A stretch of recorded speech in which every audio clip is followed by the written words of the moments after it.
J'aimerais bien faire goûter du claque-bitou, c'est un vieux chèvre à Elon Musk. Je pense que ça serait un de mes rêves.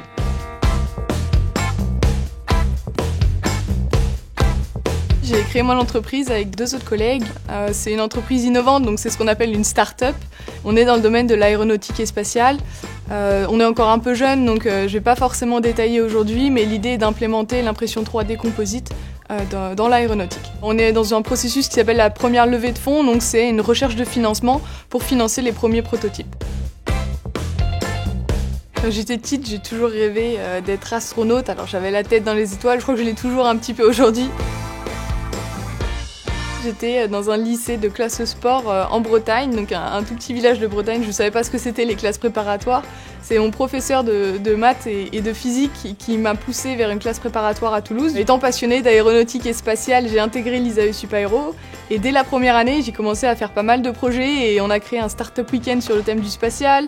Je suis devenue présidente de l'association Entrepreneurs et on a fait pas mal de projets, ce qui m'a permis de postuler dans le master entrepreneuriat de l'école polytechnique. Et ensuite, j'ai fait une passerelle vers HEC Paris qui apporte cette dimension commerciale justement.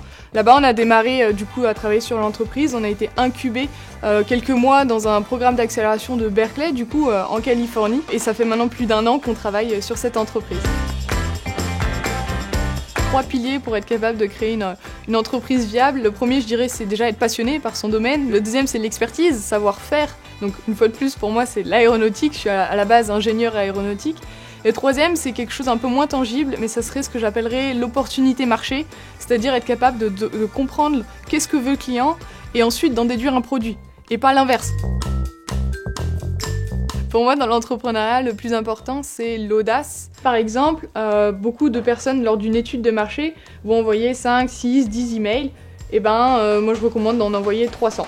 Et c'est ce qu'on a fait, nous, dans notre étude. Et on a fini par parler avec le directeur général de l'Agence spatiale européenne, à l'astronaute Claudie Hénuré et même au cofondateur de SpaceX dans notre étude de marché. C'était incroyable.